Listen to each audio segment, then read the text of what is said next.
നമസ്കാരം. ഡിഫോക്കസ് തുടങ്ങുന്നു. സംസ്ഥാനത്തെ സർക്കാർ ആശുപത്രികളിലെ ഡോക്ടർമാർ ഇന്ന് കൂട്ട അവധിയെടുത്ത് പ്രതിഷേധിച്ചു. 2 ദിവസം സെക്രട്ടേറിയറ്റ് നടയിൽ നിരാഹാര സമരം നടത്തിയിട്ടും സർക്കാർ ചർച്ചയ്ക്ക് തയ്യാറാകാത്തതിൽ പ്രതിഷേധിച്ചായിരുന്നു കൂട്ടാവധി. KGMOയുടെ നേതൃത്വത്തിൽ നടക്കുന്ന പ്രതിഷേധത്തിൽ നിന്ന് അത്യാഹിത വിഭാഗങ്ങളെ ഒഴിവാക്കിയിരുന്നു. പലയിടങ്ങളിലും സമരം ആശുപത്രികളുടെ പ്രവർത്തനത്തെ ബാധിച്ചു. ഈ വിഷയമാണ് ഇന്ന് ഡിഫോക്കസ് വിശദമായി പരിശോധിക്കുന്നത്.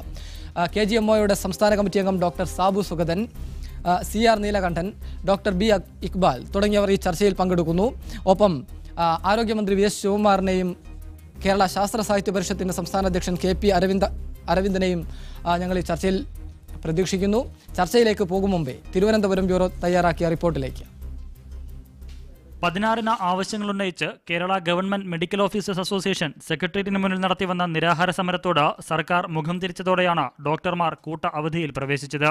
പ്രാഥമികാരോഗ്യ കേന്ദ്രങ്ങൾ മുതൽ ജനറൽ ആശുപത്രി വരെ എത്തിയ രോഗികളെ സമരം ബുദ്ധിമുട്ടിലാക്കി. ജനറൽ ആശുപത്രികളിൽ ഹൗസ് സർജന്മാരുടെ സേവനം ലഭ്യമായെങ്കിലും മതിയായ ചികിത്സ ലഭിച്ചില്ലെന്ന പരാതി ഉയർന്നു. പഠിക്കുന്ന പിള്ളേരാണെന്ന് തോന്നുന്നു. നമ്മളെ മെയിൻ ഡോക്ടറൊന്നും കാണാനില്ല. ഡോക്ടർമാരില്ലാത്ത ബുദ്ധിമുട്ട് തന്നെയാണ്. ഒരുപാട് പേര് അപ്പുറത്ത് നിൽക്കണം. അവർ ടോക്കൺ വീതം തന്നും കൊണ്ട് അവരെ വിളിച്ച് നിർത്തിയാക്കിയത്. ബുദ്ധിമുട്ടല്ലേ, ഇതാണ്ട് കണ്ണ് വഴിയല്ല ഓപ്പറേഷൻ ചെയ്യാൻ. ഒറ്റ കണ്ണ് കണ്ടുകൂടാ, ഡോക്ടറെ കണ്ടില്ല. സെക്രട്ടേറിയറ്റിന് മുന്നിൽ നടത്തിവന്ന നിരാഹാര സമരത്തിൽ പങ്കെടുത്ത സംഘടനാ നേതാവിനെ ആശുപത്രിയിൽ പ്രവേശിപ്പിച്ചതിനെ തുടർന്നാണ് ഡോക്ടർമാർ മുന്നറിയിപ്പില്ലാതെ അവധിയെടുത്തത്.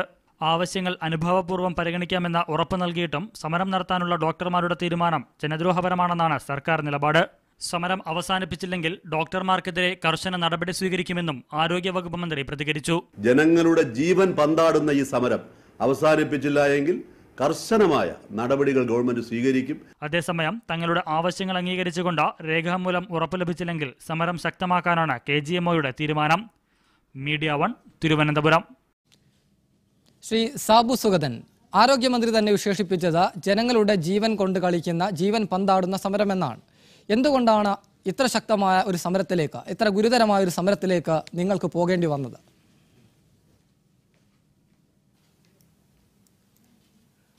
ഡോക്ടർ സമൂഹം തീർച്ചയായും ഒരു സമൂഹത്തിൻ്റെ ആരോഗ്യം സംരക്ഷിക്കാൻ ബാധ്യതയുള്ളവരാണ്, ഉത്തരവാദിത്തപ്പെട്ടവരാണ്. അങ്ങനെയുള്ള ഞങ്ങൾ മറ്റുള്ള കാലയളവിൽ നിന്നും വ്യത്യസ്തമായി തികച്ചും ജനകീയ നിലപാടുകൾ ഡോക്ടർമാർ സ്വീകരിക്കണമെന്ന് കർക്കശമുള്ള സംഘടനയാണ് സർക്കാർ ഡോക്ടർമാരുടെ ഏക സംഘടനയായ Kerala government medical officers association.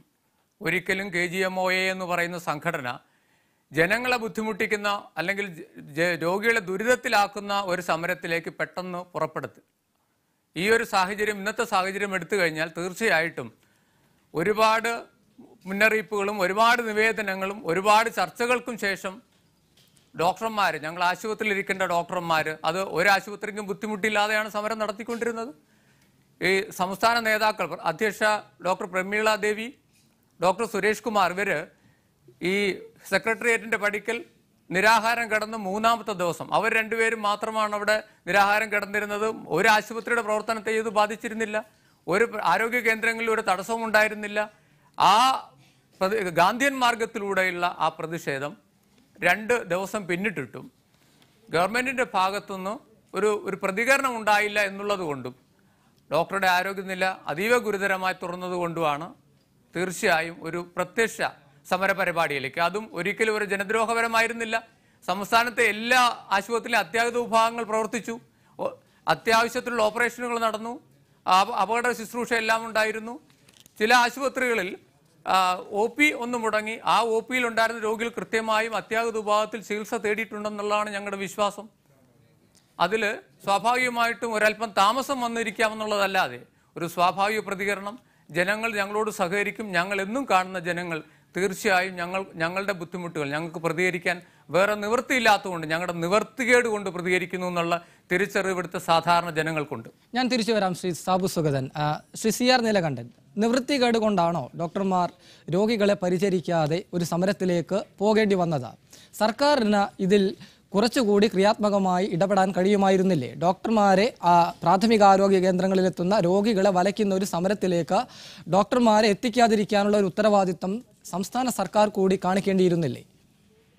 തീർച്ചയായിട്ടും ഇതിൽ ഒന്നാം പ്രതി സർക്കാരാണ് എന്ന കാര്യത്തിൽ ഒരു തർക്കവുമില്ല. ഡോക്ടർമാർ ഉന്നയിക്കുന്ന ആവശ്യങ്ങൾ പലതും നമ്മൾ പരിശോധിക്കുമ്പോൾ അതിൽ ചില ആവശ്യങ്ങൾ ഇപ്പോൾ അവരുടെ പ്രൈവറ്റ് പ്രാക്ടീസുമായി ബന്ധപ്പെട്ട ചില പ്രശ്നങ്ങളുണ്ട്, എനിക്ക് അഭിപ്രായ വ്യത്യാസമുള്ളത്. അതൊഴിച്ചാൽ ബാക്കി കാര്യങ്ങളിൽ അവർ ഉന്നയിക്കുന്ന ആവശ്യങ്ങൾ മുഴുവൻ ശരിയുമാണ്. പ്രത്യേകിച്ചും മെഡിക്കൽ കോളേജുകളാക്കുന്ന രീതികൾ, ആളുകളെ അപ്പോയിന്റ് ചെയ്യാത്ത രീതികൾ. ശ്രീ സി ആർ നീലകണ്ഠൻ ദയവായി ഒന്ന് തുടരണം. മന്ത്രി വി എസ് ശിവകുമാർ ചേരുന്നു. ശ്രീ വി എസ് ശിവകുമാർ, സംസ്ഥാനത്തെ ഡോക്ടർമാർ ഇന്ന് അവരുടെ ജോലി മുടക്കി സമരം നടത്തിയിരിക്കുന്നു. ഇവരെ ഈ സമരത്തിലേക്ക് കൊണ്ടുചെന്നെത്തിച്ചത് സർക്കാരിന്റെ പിടിപ്പുകേടാണെന്നാണ് ഡോക്ടർമാരുടെ സംഘടന ആരോപിക്കുന്നത്. Shri V S Sivakumar. Hello. Shri V S Sivakumar, സംസ്ഥാനത്തെ ഡോക്ടർമാർ ഇന്ന് സമരത്തിലേക്ക് പോകാനുണ്ടായ ഒരു സാഹചര്യം സൃഷ്ടിച്ചത് സർക്കാരാണെന്നാണ് അവർ പറയുന്നത്. ചർച്ചയ്ക്ക് പോലും സർക്കാർ തയ്യാറായില്ല എന്ന ഡോക്ടർമാരുടെ സംഘടന പറയുന്നു.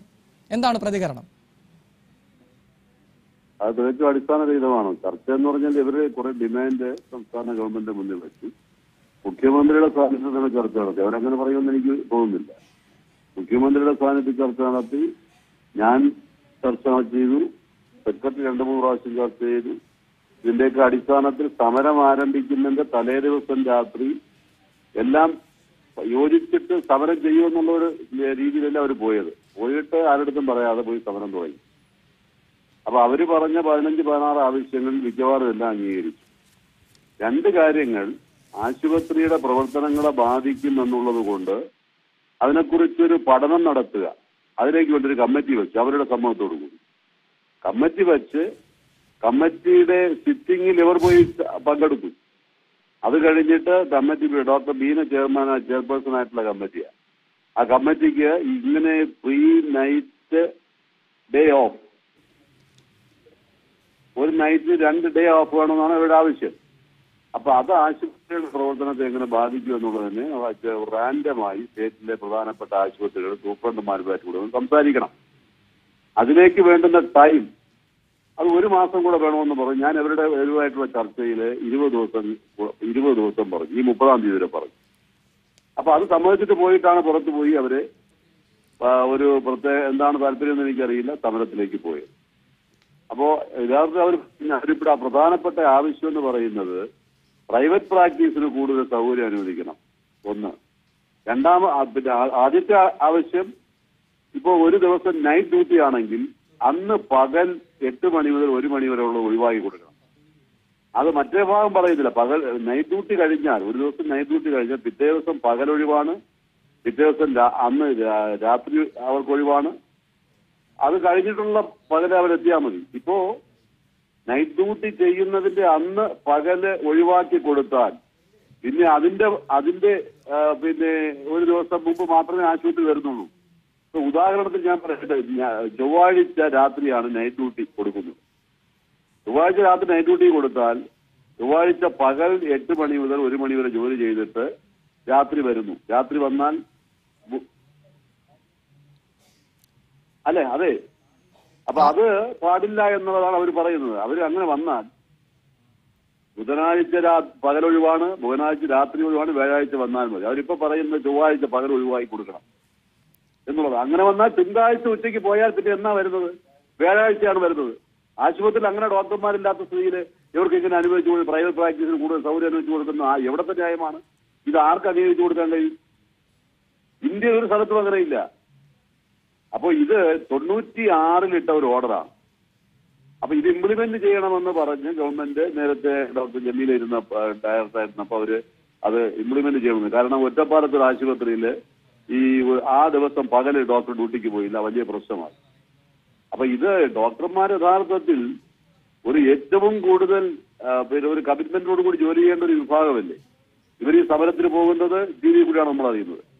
അത് കഴിഞ്ഞ് 2 ദിവസം സമരം കഴിഞ്ഞപ്പോൾ നിരാഹാര സമരം കഴിഞ്ഞു. നിരാഹാര സമരം കഴിഞ്ഞപ്പോൾ അന്ന് തന്നെ ആശുപത്രി അഡ്മിറ്റ് ചെയ്തു.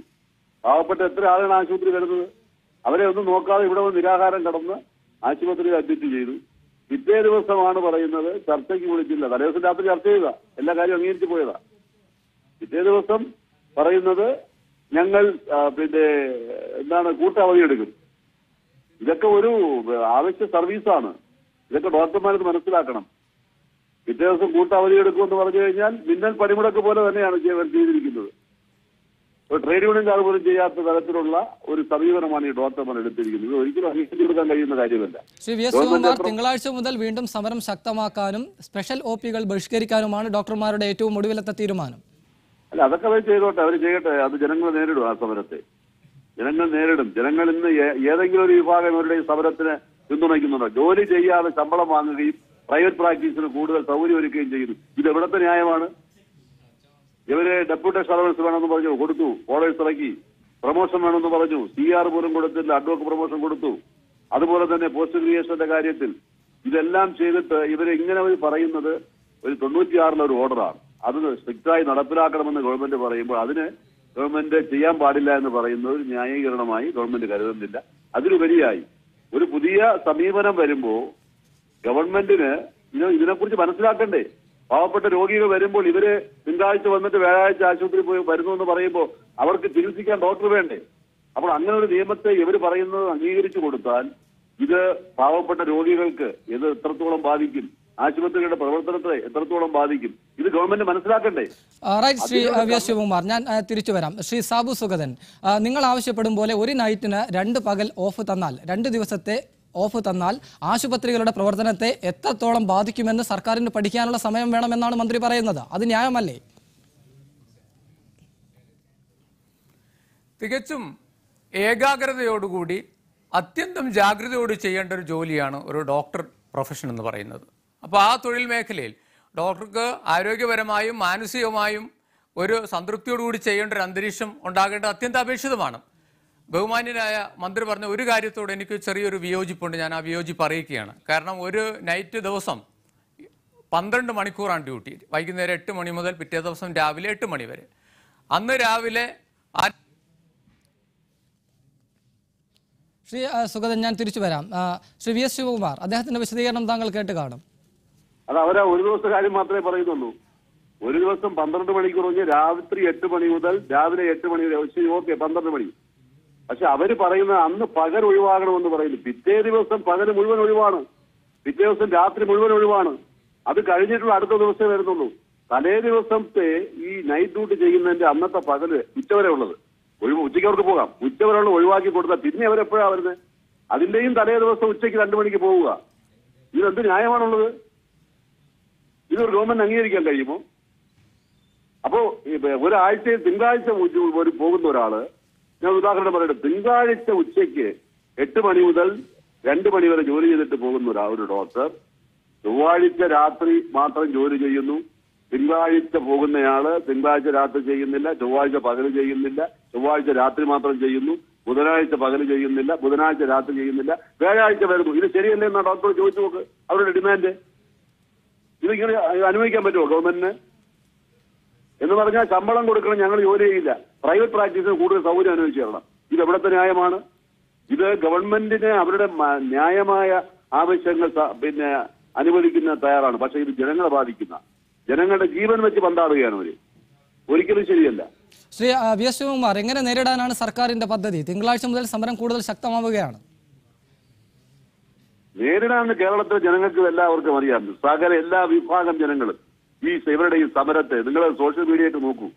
ഓരോ ആളുകൾ പറഞ്ഞിരിക്കും, ഇവര് ഡോക്ടർമാർക്ക് മനസ്സിലാക്കണം, ഇവരെ സത്യപ്രതിജ്ഞ ചെയ്ത് ഡോക്ടർഷിപ്പ് ഏറ്റെടുത്തിട്ടുള്ള ആളുകളാണ്. മറ്റു മേഖലകളിലുള്ളതുപോലെയല്ല. എന്ത് കാര്യം പറഞ്ഞാലും അതിനോട് ഉടൻ സമരം പ്രഖ്യാപിക്കുക. ഇതൊക്കെ ഗവൺമെന്റ് നേരിടാൻ അറിയാം. ഗവൺമെന്റ് കർശനമായി നേരിടും, അതിലേക്ക് വേണ്ട നടപടികൾ സ്വീകരിക്കും. അത് ഞാൻ എന്റെ അഭിപ്രായത്തിൽ എന്റെ അഭ്യർത്ഥന എന്ന് പറയുന്നത് ആളുകളെ ബുദ്ധിമുട്ടിക്കരുത്, സമരത്തിൽ നിന്നും പിന്മാറണം. ഏത് ചർച്ചയ്ക്കും എന്തിനും ഗവൺമെന്റ് തയ്യാറാണ്, അതിന് സംശയമൊന്നുമില്ല. ശ്രീ സാബു സുഗതൻ, നിങ്ങൾ സമരത്തിൽ നിന്ന് പിന്മാറണം, ഇല്ലെങ്കിൽ ജനങ്ങൾ തന്നെ ആ സമരത്തെ നേരിടുമെന്നാണ് മന്ത്രി പറയുന്നത്. അതിൽ ഞാൻ ആദ്യത്തെ വിഷയത്തിലേക്ക് വരാം. രാവിലെ 8 മണിക്ക് എത്തുന്ന ഡോക്ടർ ഉച്ചയ്ക്ക് മറ്റുള്ള ഒരു സ്ഥാപനങ്ങളിലെ പോലെ, നമ്മുടെ വേറെ ഏതെങ്കിലും സർക്കാർ സംവിധാനത്തിലെ പോലെ 1 മണിക്ക് കൃത്യമായി ഇറങ്ങിപ്പോകാനുള്ള ഒരു സംവിധാനമൊന്നും നമുക്ക് നിലവിലില്ല. കാരണം 60കളിലെ സ്റ്റാഫ് പാറ്റേണാണ് ഇന്നും എല്ലാ സർക്കാർ ആശുപത്രികളിലും നിലനിൽക്കുന്നത്. അത് റിവൈസ് ചെയ്ത് വരുന്നതേ ഉള്ളൂ. അതൊക്കെ ഒരു ഗവൺമെന്റിന് മാത്രം ചെയ്യാവുന്ന ഒരു കാര്യമല്ലെന്നുള്ള പരിമിതി ഞങ്ങൾ മനസ്സിലാക്കുന്നു. രണ്ടാമത്തെ കാര്യം, ഈ രോഗികളുടെ എണ്ണം കാലാനുസൃതമായി വർദ്ധിച്ചു വരികയാണ് ചെയ്യുന്നത്. അപ്പോൾ ഈ ഒരു വലിയൊരു വർക്ക് ഓവർലോഡും കഴിഞ്ഞ് തിരിച്ചെത്തുന്ന, അതുപോലെ തന്നെ എത്തുന്ന ഒരു ഡോക്ടർക്ക് പിന്നെ തിരിച്ചു വന്ന ഒരു നൈറ്റ് എന്ന് പറഞ്ഞാൽ ഒരു തിരക്കുള്ള ആശുപത്രിയിൽ ഒരു മിനിറ്റ് പോലും ഉറങ്ങാൻ നമുക്ക് സൗകര്യം കിട്ടത്തില്ല. നേരെ മറിച്ച് ESI സംവിധാനത്ത് ESI ഹോസ്പിറ്റലുകളിലും മെഡിക്കൽ കോളേജിലും ഇതേ നിയമം തന്നെയാണുള്ളത്, ഇതേ സംവിധാനം തന്നെയാണുള്ളത്. അവിടെ നൈറ്റ് എടുക്കുന്ന ഡോക്ടർ രാവിലെ വരേണ്ട കാര്യമില്ല. ആരോഗ്യവകുപ്പിൽ മാത്രം വേണ്ടത്ര ഡോക്ടർമാരില്ല എന്നുള്ള ഒറ്റ കാരണത്തിൽ, വേണ്ടത്ര ഡോക്ടർമാരുടെ തസ്തിക കാലാനുസൃതമായി വർദ്ധിക്കാത്തത് ഡോക്ടർമാരുടെ കുഴപ്പമല്ല. ഞാൻ തിരിച്ചു വരാം. ശ്രീ CR നീലകണ്ഠൻ, KP അരവിന്ദാക്ഷൻ, ദയവായി ക്ഷമിക്കണം, മന്ത്രി ഇടയ്ക്ക് വന്നതുകൊണ്ടാണ് താങ്കളിലേക്ക് കൂടി വളരെ പെട്ടെന്ന് ഡിഫോക്കസ് തുടരുന്നു. ശ്രീ CR നീലകണ്ഠൻ, താങ്കൾ നേരത്തെ അവസാനിപ്പിച്ചിടത്ത് നിന്ന് തന്നെയാണ് മന്ത്രി തുടങ്ങിയതും. സ്വകാര്യ പ്രാക്ടീസിനു വേണ്ടി കൂടുതൽ സമയം ഡോക്ടർമാർ ചോദിക്കുന്നു. ഒരു നൈറ്റ് ഡ്യൂട്ടി ചെയ്താൽ 2 ദിവസം അവർക്ക് ഓഫ് വേണമെന്ന് പറയുമ്പോൾ ഒരാഴ്ചയിൽ ഫലത്തിൽ 2-2.5 ദിവസം മാത്രമാണ് ഇവരുടെ സേവനം ആശുപത്രികൾ ലഭിക്കുക. ഇത് സർക്കാരിന് അംഗീകരിക്കാൻ ബുദ്ധിമുട്ടുണ്ട് ഇപ്പോഴത്തെ സാഹചര്യത്തിൽ. അത് പഠിച്ച് അതിനുശേഷം ഒരു തീരുമാനം പറയാമെന്നാണ് സർക്കാരിന്റെ നിലപാട്. എങ്ങനെ കാണുന്നു താങ്കൾ? തീർച്ചയായിട്ടും അല്ല, ഞാൻ സർക്കാരിന്റെ ഭാഗത്തുനിന്നുള്ള തെറ്റ് മറച്ചു വയ്ക്കാൻ ഈ ഒരു ന്യായം കൊണ്ട് പോരാ. ഞാൻ പറഞ്ഞല്ലോ, സർക്കാർ ഒരുപാട് തെറ്റ് ചെയ്തിട്ടുണ്ട് ഈ കാര്യത്തിൽ. നേരത്തെ പറഞ്ഞതുപോലെ ആവശ്യമില്ലാതെ ജില്ലാ ആശുപത്രി മെഡിക്കൽ കോളേജാക്കി 2 സ്ഥലത്ത് സമരത്തിന് പോയ ആളാണ് ഞാൻ, മഞ്ചേരിയിലും ഇടുക്കിയിലും. ജനങ്ങൾ അതിനെ എതിർത്തു. മെഡിക്കൽ കോളേജ് ആക്കണം, രാഷ്ട്രീയമായ ആവശ്യമായിരുന്നു. ഒരു ഫെസിലിറ്റി ഇല്ലാതെ മെഡിക്കൽ കോളേജ് ആക്കുന്നതോടുകൂടി ജനങ്ങൾക്ക് അവിടെ ദുരിതം ഉണ്ടാവും. അപ്പൊ ജനങ്ങൾക്ക് വേണ്ടിയൊന്നുമല്ല സർക്കാർ ചെയ്തിട്ടുള്ളത്. മാത്രമല്ല, സ്റ്റാഫ് പാറ്റേൺ നേരത്തെ പറഞ്ഞതുപോലെ 4 ആളുകൾ പോലും ഇല്ലാത്ത 4 ഡോക്ടർമാർ പോലും ഇല്ലാത്ത താലൂക്ക് ആശുപത്രി. കേരളത്തിൽ ഇഷ്ടം പോലെ മെഡിക്കൽ കോളേജ് ഉണ്ടാക്കി, പക്ഷേ പോസ്റ്റ് ഗ്രാജുവേഷൻ ഉണ്ടായില്ല. അതുകൊണ്ട് സ്പെഷ്യലിസ്റ്റുകൾ ഇല്ലാത്ത ആശുപത്രികൾ. അങ്ങനെ നിരവധി അനവധാനകതകൾ സർക്കാരിന്റെ ഭാഗത്തുനിന്ന് ഉണ്ടായിട്ടുണ്ട്, ഒരു സംശയമില്ല. പക്ഷേ അതൊക്കെ പറയുമ്പോൾ പോലും ഇതിനെതിരായി ജനങ്ങൾക്ക് വേണ്ടിയാണ് ഞങ്ങൾ നിൽക്കുന്നത് എന്ന് ഡോക്ടർമാർ ബോധ്യപ്പെടുത്തണമായിരുന്നെങ്കിൽ ജനങ്ങളെ കൂടെ നിർത്തണമായിരുന്നു. ഇവിടെ ജനങ്ങളെ കൂടെ നിർത്തുന്നതിൽ എന്തൊക്കെ ഡോക്ടർ സുഗതൻ പറഞ്ഞാലും അവർ പരാജയപ്പെട്ടു എന്ന കാര്യത്തിൽ ഇപ്പൊ ഗവൺമെന്റ് ജയിച്ചു നിൽക്കുക. ഗവൺമെന്റ് വളരെ സൗകര്യപ്രദമായി ഇപ്പൊ പറയാൻ പറ്റും ജനങ്ങളെ ദ്രോഹിക്കുന്ന സർക്കാർ ഡോക്ടർമാരെന്ന് വേണ്ടി പറയാം. യഥാർത്ഥത്തിൽ ജനങ്ങളെ ദ്രോഹിക്കുന്ന സർക്കാരിനെ സർക്കാർ ഡോക്ടർമാർ രക്ഷിക്കുന്ന ഒരു അവസ്ഥയാണ് ഇപ്പോൾ ഉണ്ടായതെന്ന് ഞാൻ പറയാം. കാരണം ഈ സമരത്തിൽ ജനങ്ങൾ ഏറ്റവും കൂടുതൽ ദുരിതം അനുഭവിക്കുകയാണ്. ഇത് അദ്ദേഹം പറഞ്ഞ പോലെ ജനങ്ങൾ അനുഭവിച്ചില്ല എന്നൊക്കെ പറഞ്ഞാൽ നിങ്ങൾ ചാനലുകളെല്ലാം കാണിച്ച കാര്യങ്ങൾ ഞങ്ങൾ കണ്ടതല്ലേ. ഇപ്പൊ ഈ എറണാകുളത്ത് തന്നെ ഇന്നലെ അറിയില്ല, ഇന്നലെ ഈ സമരം ഉണ്ടെന്ന് ആർക്കും അറിയില്ല. ഇന്ന് രാവിലെ അടിമാലിയിൽ നിന്നും കാലടിയിൽ നിന്നും 500, 600, 1000 രൂപ കൊടുത്ത് ടാക്സിക്ക് ആള് വന്നിട്ട് ഡോക്ടറെ കാണാനില്ല എന്ന് പറഞ്ഞാൽ, ഞാൻ എറണാകുളത്ത് ഞാൻ നേരിട്ട് കണ്ട ആളാണ്, അതുകൊണ്ടാണ് ഞാൻ പറയുന്നത്. ജില്ലാ ആശുപത്രി അതുപോലെ പ്രൈമറി ഹെൽത്ത് സെന്ററിൽ പോലും ആളില്ല. അറിയില്ല. അങ്ങനെ വേണമായിരുന്നെങ്കിൽ ഒരു 2-3 ദിവസം മുൻകൂട്ടി അറിയിച്ച് ഞങ്ങൾ ഇന്ന ദിവസം ലീവ് എടുക്കുകയായിരുന്നു എന്ന് ഡോക്ടർമാർക്ക് പറയാമായിരുന്നു. എങ്കിൽ രോഗികൾ കുറെ കാര്യങ്ങളെങ്കിലും ശ്രദ്ധിക്കുമായിരുന്നു. അതുണ്ടായില്ല. ഇങ്ങനെ കൂട്ടത്തോടെ രോഗികൾ വന്ന് കയറുകയും അതിന്റെ പ്രശ്നം ഉണ്ടാവുകയും ചെയ്തു. മാധ്യമങ്ങൾക്ക് പോലും ഇന്നലെ പകൽ അറിയുമായിരുന്നില്ല ഇതുണ്ടെന്നുള്ളത്. പിന്നെ മാത്രമല്ല, ഈ പാവപ്പെട്ട ആളുകളാണ് സർക്കാർ ആശുപത്രിയിലേക്ക് വരുന്നത്. അവരെല്ലാം രാവിലെ TV നോക്കിയിട്ടോ പത്രം വായിച്ചിട്ടോ ഒന്നും വരുന്നവരല്ല. ശ്രീ CR നീലകണ്ഠൻ, ഞാൻ തിരിച്ചു വരാം. ശ്രീ KP അരവിന്ദൻ കൂടി ചേരുന്നു. ശ്രീ KP അരവിന്ദൻ, സംസ്ഥാനത്തെ ഡോക്ടർമാർ ഇടയ്ക്കിടയ്ക്ക് സമരം നടത്തേണ്ട ഒരു സാഹചര്യം ഉണ്ടാകുന്നു. നമ്മുടെ പൊതുജനാരോഗ്യ മേഖലയെ സംബന്ധിച്ച് വലിയ തരത്തിലുള്ള പ്രശ്നങ്ങൾ ഈ സമരങ്ങൾ കാരണം ഉണ്ടാകുന്നു. സാധാരണക്കാരന്റെ ആശ്രയമായ പൊതുജനാരോഗ്യ കേന്ദ്രങ്ങൾ പലപ്പോഴും ഡോക്ടറില്ലാതെയും ഡോക്ടർമാരുടെ സമരം മൂലവും അവർക്ക് ആവശ്യമായ ചികിത്സ നിഷേധിക്കപ്പെടുന്ന സാഹചര്യം ഉണ്ടാകുന്നു. സർക്കാരാണെങ്കിൽ ഫലപ്രദമായി ഈ കാര്യത്തിൽ ഇടപെടുന്നില്ല. എന്തുകൊണ്ടാണ് ഇത് സംഭവിക്കുന്നത്? പൊതുജനാരോഗ്യ മേഖലയോടുള്ള സർക്കാരിന്റെ നയങ്ങളുടെ ഭാഗം തന്നെയാണോ ഇതും? തീർച്ചയായിട്ടും പൊതുജനാരോഗ്യ മേഖലയിൽ സർക്കാർ ഈ അടുത്ത കാലത്ത് ഒരർത്ഥത്തിൽ ഒന്നും ചെയ്തില്ല എന്നുള്ളതാണ് ഒന്ന്. വേണ്ട കാര്യങ്ങളൊന്നും തന്നെ ചെയ്യുന്നില്ല. വളരെ ഒട്ടും തന്നെ പ്ലാനിങ് ഇല്ലാതെ വളരെ ധൃതിയായി ആരോടും അന്വേഷിക്കാതെ ആരോടും ആലോചിക്കാതെ പുതിയ കാര്യങ്ങളുമായിട്ട് മുന്നോട്ട് പോകുന്നു. ഉദാഹരണത്തിന് പല ജില്ലാ ആശുപത്രികളും ഇതൊക്കെ പെട്ടെന്ന് ഒരു ദിവസം അത് മെഡിക്കൽ കോളേജുകളാക്കാം. ആ മെഡിക്കൽ കോളേജുകളിൽ കുട്ടികളെ അഡ്മിറ്റ് ചെയ്യുന്നതിന് മുമ്പ് ഒരു പ്രവർത്തനവും തന്നെ നടത്താതിരിക്കുക. ഓരോ സ്ഥലത്ത് മെഡിക്കൽ കോളേജ് ഉണ്ടെന്നും പറഞ്ഞിട്ട് DME ഓഫീസിലാണ് പോയി ഒപ്പിടുന്നത്. ഒന്ന് പോയി ചോദിച്ചു നോക്കും, മന്ത്രി അതിന് എന്താണ് ഉത്തരം പറയുന്നത്? അങ്ങനെയുള്ള കാര്യങ്ങളൊന്നും നോക്കാതെ പല രീതിയിലും ഇവരെ ഒരർത്ഥത്തിൽ സമരത്തിലേക്ക് തള്ളിവിടുകയാണ് ചെയ്യുന്നത്. ഈ സമരങ്ങള് പെട്ടെന്ന് അനൗൺസ് ചെയ്യാതെ ചെയ്യണം എന്നൊന്നും ഞാൻ പറയില്ല. തീർച്ചയായിട്ടും അത് ചെയ്യുന്നുണ്ടെങ്കിൽ എല്ലാവരും അറിയിച്ചുകൊണ്ട് വേണം അങ്ങനെയുള്ള നടപടികളിലേക്ക് പോവാൻ. പക്ഷേ KGMOയെ ഞാൻ മനസ്സിലാക്കുന്നത് ഒരു ജാഥ തന്നെ നടത്തിയവര് കാസർഗോഡ് തൊട്ട് തിരുവനന്തപുരം വരെ ഈ ഇഷ്യൂസ് എല്ലാം പറഞ്ഞു. അത് ഡോക്ടർമാരുടെ ഇഷ്യൂ അല്ല, പൊതുജനാരോഗ്യത്തിന്റെ പ്രശ്നങ്ങളെ പറ്റി പറഞ്ഞുകൊണ്ട് അവർ നടത്തിയ ജാഥ. ഇതൊന്നും തന്നെ സർക്കാർ ഒരു സാധനം കേൾക്കുന്നില്ല, ആര് പറഞ്ഞാലും കേൾക്കുന്നില്ല. ഇങ്ങനെ അത്ര നിഷ്ക്രിയമായ ഇത്ര മോശം പ്ലാനിങ്ങോടെ ഈ പൊതുജനാരോഗ്യവും അതേസമയം മെഡിക്കൽ കോളേജുകളും ഒരേ സമയം നശിപ്പിച്ചുകൊണ്ടിരിക്കുകയാണ്. കെ പി അരവിന്ദൻ, ഞാൻ തിരിച്ചു വരാം. ഡിഫോക്കസ് തുടരുന്നു. ഡോക്ടർ സാബു സുഗതൻ, പെട്ടെന്ന് കൂട്ടയവധിയെടുത്ത് നിങ്ങളൊരു സമരത്തിലേക്ക് നീങ്ങുമ്പോൾ അത് രോഗികൾക്കുണ്ടാവുന്ന ബുദ്ധിമുട്ട് എന്തുകൊണ്ട് പരിഗണിക്കുന്നില്ല? അത് പരിഗണിക്കാതെ നിങ്ങളിൽ ഒരു സമരത്തിലേക്ക് സർക്കാരിൻ്റെ തെറ്റായ നയങ്ങൾക്കെതിരെ ആണെങ്കിൽ കൂടി അങ്ങനെ നിങ്ങൾ അവകാശപ്പെടുമ്പോൾ പോലും അതിനൊരു പൊതുജന പിന്തുണ ലഭിക്കുന്ന സാഹചര്യം ഇല്ലാതാവില്ലേ? ശ്രീ CR നീലകണ്ഠൻ ചൂണ്ടിക്കാണിച്ചതുപോലെ സമൂഹത്തിൻ്റെ പരിച്ഛേദമാണ് ഡോക്ടർ സമൂഹവും. ഈ സമൂഹത്തിൽ നിന്നാണ് ഞങ്ങളുടെ ഡോക്ടർമാരും വന്നിട്ടുള്ളത്. ഞങ്ങൾ ഒരു രാഷ്ട്രീയ പാർട്ടികളുടെ കൂട്ടോ അതല്ലെങ്കിൽ ഒരു സാമുദായിക സംഘടനയോ കൂട്ടോ ഒരു ശക്തമായ പ്രതിഷേധം നടത്തി ബന്ദ് നടത്താനോ ഹർത്താൽ നടത്താനുള്ള ഒരു കാഴ്ചപ്പാടുള്ള ആൾക്കാരല്ല. ഞങ്ങൾക്ക് രാഷ്ട്രീയ കക്ഷികളുടെ ഭാഗമല്ല. ഞങ്ങൾക്ക് കേരളത്തിലെ സർക്കാർ ഡോക്ടർമാർക്ക്, പ്രത്യേകിച്ച് കേരള ഗവൺമെൻറ് മെഡിക്കൽ ഓഫീസേഴ്സ് അസോസിയേഷന് ഒരു രാഷ്ട്രീയമുണ്ട്. ഞങ്ങൾ പ്രവർത്തിക്കുന്ന സർക്കാർ ആശുപത്രികൾ, സാമൂഹ്യാരോഗ്യ കേന്ദ്രങ്ങൾ, പ്രാഥമിക ആരോഗ്യ കേന്ദ്രങ്ങളെ സമീപിക്കുന്നത് സാധാരണക്കാരായ ജനങ്ങളാണ്. അവരുടെ സാധാരണക്കാരായ ജനങ്ങൾ ഞങ്ങളുടെ മുന്നിൽ വന്നിരിക്കുമ്പോൾ ഞങ്ങൾ അവരുടെ കണ്ണുകളിലേക്ക് നോക്കുമ്പോൾ അവരുടെ കണ്ണിൽ കാണുന്ന നിസ്സഹായത അത് ഞങ്ങളുടെ മനസ്സിലേക്ക് ആവാഹിക്കുന്നതാണ് ഞങ്ങളുടെ രാഷ്ട്രീയം. അതുകൊണ്ട് തന്നെ ശ്രീ സാബു സുഗതൻ, നിങ്ങൾക്ക് കൂടുതൽ ഉത്തരവാദിത്വമുണ്ട്. അത്തരമൊരു മേഖലയായതുകൊണ്ട് തന്നെ ഒരു സമരത്തിലേക്ക് പെട്ടെന്ന് പോകും മുന്നേ കുറച്ചുകൂടി അവധാനതയോടുകൂടി കാര്യങ്ങളെ കാണേണ്ട ഒരു ഉത്തരവാദിത്വമുണ്ട് സർക്കാരിനെ പോലെ തന്നെ. തീർച്ചയായും. അതുകൊണ്ട് തന്നെയാണ് ഞങ്ങൾ ആവർത്തിക്കുന്നത്, ഏതു സമയവും ഒരു ബാധകളുമില്ലാതെ സമയബന്ധിതമായ ഏതു സമയവും ഞങ്ങൾ ചർച്ചയ്ക്ക് തയ്യാറാണ്. കേരള ഗവൺമെൻറ് മെഡിക്കൽ ഓഫീസേഴ്സ് അസോസിയേഷൻ്റെ വാതിലുകൾ ഏതൊരു ചർച്ചയ്ക്കും തുറന്നിട്ടിരിക്കുന്നതാണ്. കൃത്യമായ ഒരു ഉറപ്പ് കിട്ടിയാൽ, രേഖാമൂലമുള്ള ഉറപ്പ് കിട്ടിയാൽ ഏതു സമയവും ഈ സമരത്തിൽ നിന്ന് പിന്മാറുന്നതിന് ഞങ്ങൾക്ക് യാതൊരു ബുദ്ധിമുട്ടുമില്ല. റൈറ്റ് ശ്രീ സുഗതൻ, ഞാൻ തിരിച്ചു വരാം. CR നീലകണ്ഠൻ, 16 ആവശ്യങ്ങളിൽ 14 സർക്കാർ അംഗീകരിച്ചു എന്ന് മന്ത്രി തന്നെ പറയുന്നു. 2 ആവശ്യങ്ങളിൽ കൂടുതൽ പഠനം വേണം എന്ന് പറയുന്നു. ഇതൊരു ന്യായമായി ഒരു സർക്കാരിന് ഒരു സമര രംഗത്തുള്ള ഒരു സംഘടനയോട് വയ്ക്കാവുന്ന ഏറ്റവും ഉദാരമായ ഒരു നിർദ്ദേശമല്ലേ, ഒരു സമീപനമല്ലേ? അല്ല, മന്ത്രി പറയുന്നതിന് ഞാൻ പൂർണ്ണമായും അങ്ങനെ വിശ്വസിക്കുന്നില്ല. മന്ത്രിയോടൊക്കെ ബഹുമാനമൊക്കെ ഉണ്ട്. കാരണം അദ്ദേഹം പറഞ്ഞപ്പോൾ ഇവർ പറഞ്ഞ സ്റ്റാഫ് പാറ്റേണിന്റെ കാര്യത്തിൽ എന്ത് ചെയ്യാൻ പറ്റും മന്ത്രിക്ക്? നേരത്തെ ഡോക്ടർ രവീന്ദ്രനും ഞാനും ആവർത്തിച്ച കാര്യമുണ്ട്. അനവധാനമായി കാര്യങ്ങൾ ചെയ്യുന്നതിനെ കുറിച്ച് എന്ത് ചെയ്യാൻ പറ്റും? ഇഷ്ടംപോലെ മെഡിക്കൽ കോളേജ് ഉണ്ടാക്കുന്നതിന് അതൊന്നും മന്ത്രി പറഞ്ഞിട്ടില്ല. ഒരു ഉറപ്പും മന്ത്രി കൊടുത്തിട്ടില്ല. മന്ത്രി പറഞ്ഞു മഞ്ചേരി മെഡിക്കൽ കോളേജ് മറ്റേ ജില്ലാ ആശുപത്രിയാക്കാന്ന് പറഞ്ഞു. അതൊന്നും പറഞ്ഞിട്ടില്ല. പ്രശ്നം അതല്ല. പ്രശ്നം അടിസ്ഥാനപരമായി ഉണ്ട്. പൊതുജന ആരോഗ്യ മേഖലയിൽ പ്രശ്നമുണ്ട് എന്ന കാര്യത്തിൽ ഒരു തർക്കവുമില്ല. ഇവർ ഉന്നയിക്കുന്ന ആവശ്യങ്ങൾ. പക്ഷേ ഞാൻ ഇപ്പോഴും പറയുന്നത്, മന്ത്രി ഒരാവശ്യവും അംഗീകരിച്ചില്ലെങ്കിൽ പോലും ഇവരെങ്ങനെയാണ് സമരം നടത്തേണ്ടിയിരുന്നത്? ഞാൻ ഒരു സംഘടനയോട് ഉപദേശിക്കാനൊന്നും ആളല്ല.